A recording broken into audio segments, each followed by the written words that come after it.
Welcome everyone to our NCAA Social Series. I'm Andy Katz. On this edition of our show, I'll be joined by Allison Feaster. She is a former basketball player at Harvard and the current Vice President of Player Development and Organizational Growth for the Boston Celtics.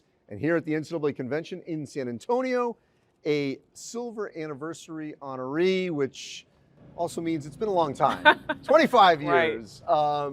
First off, what was your reaction when you heard that you were a Silver Anniversary honoree for your time at Harvard? Right, just that. I was reminded that I was coming up on a particular milestone of 25 years through our, it's our alumni, year. Just means I'm mature, experienced, but in all seriousness, a tremendous honor. I reflect with such, fondness on my career at Harvard, my teammates, my experience, and just to be included in this honor, this ceremony, and this day is just beyond anything I could have imagined. Well, so a couple things. We're in the 50th year of Title IX, and so you're getting honored, Silver Anniversary, your role with the Celtics. Right. Tell me what that means, that all this is happening 50 years from Title IX. You can't state enough the importance of the women who came before us, who created opportunities for us so that we might have a chance today. I hear this word, I'm the first a lot, first African-American to do this, first woman to do that, and it would be lovely the day we can get past all that, but at the same time, we have to take pause and give thanks and honor those who came before us, and also serve as examples for those who'd like to come, after us, and let them know that there's a space for them, where we are today. How has the women's game changed since you played at Harvard? It's changed tremendously, I think. Still probably similar talent. There are a lot more eyes on the women's game these days, as it should be. Some of the best athletes in the world play women's basketball. The women are well-rounded. Having a conversation today with some of the honorees just about all the many tools that women bring to the table, both on and off the court. So, just spectacular play and spectacular human beings who are prepared for things later in life. I mean, you were highly decorated as a player at Harvard in the Ivy League. What do you remember most about that time as a player? I remember probably my teammates and my coach just really having to buy into the system and appreciating each and every player for what she brought to the table, learning to value my role on the team, first as a first year who didn't know crap about college or living alone in a city that I had no idea what it would be for me, but definitely reflect fondly on that. And the victories, the titles, those things are really like way in the back of my mind. I just remember the experience itself.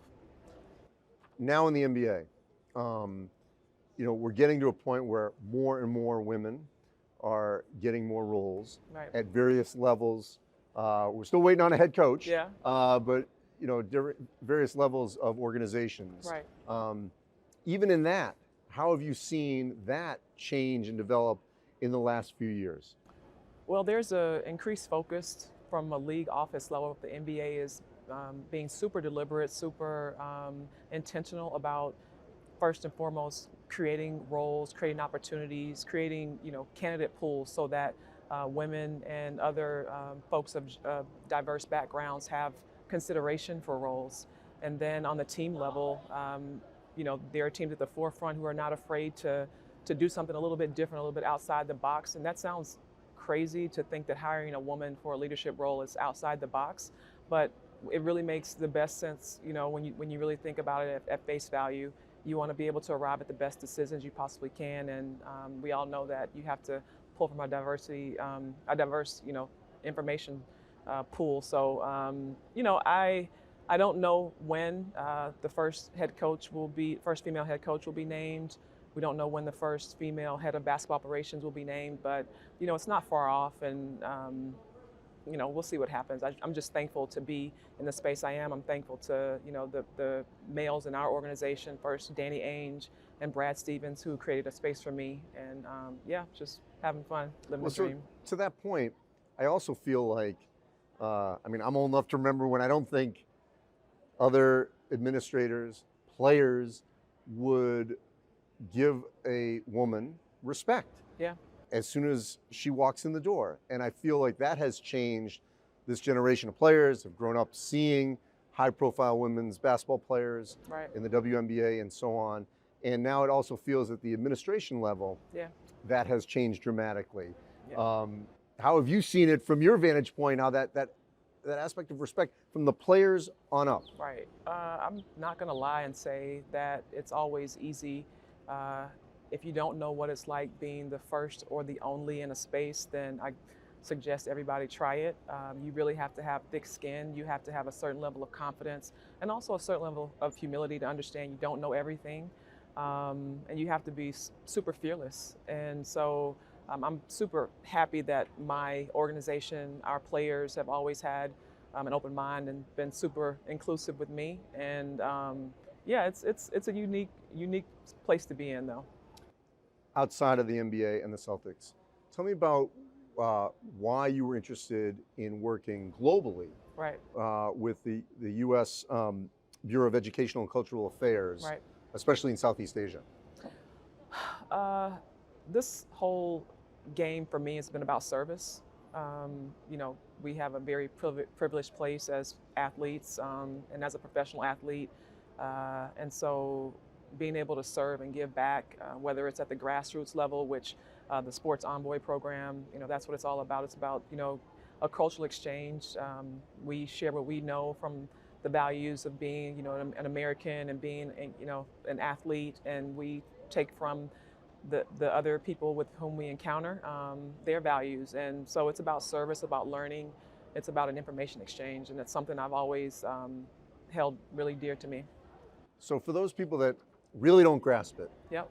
Take me into that room when you walk in and you are the only female, quite possibly the only person of color, yep.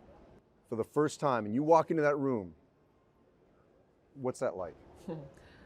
I really don't lead.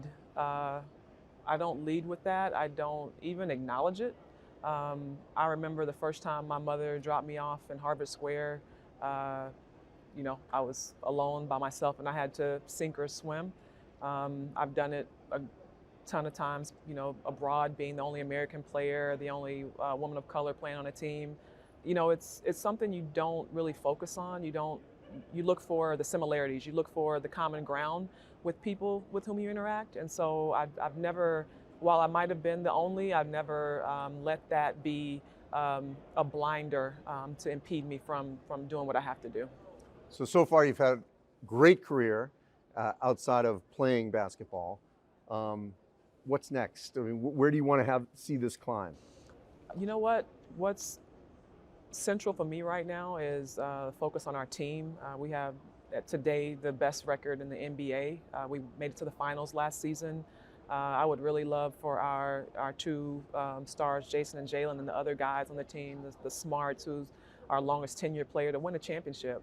That's really, my personal focus. I have a daughter coming up, and she's a junior in high school, and she's about to, embark on her NCAA career. So, that from a personal standpoint, just supporting her, and from a professional standpoint, seeing our organization achieve its goals.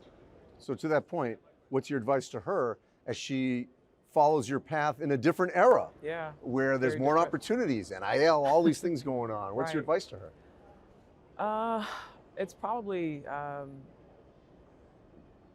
seize the moment and also enjoy each day as if it were your last. This it's only 4 years that you get to devote to college, and it can fly by. 25 years later, here I am sitting with you guys. It's almost like yesterday. So I would really say enjoy the moment and really seize it. Well, congratulations again on everything you've accomplished, and I know more is still to come. Thank you. So, as always, I want you to go to ncaa.org/social series, where all our social series are archived. We've got great conversations like this one with Allison. Thanks for watching, everyone.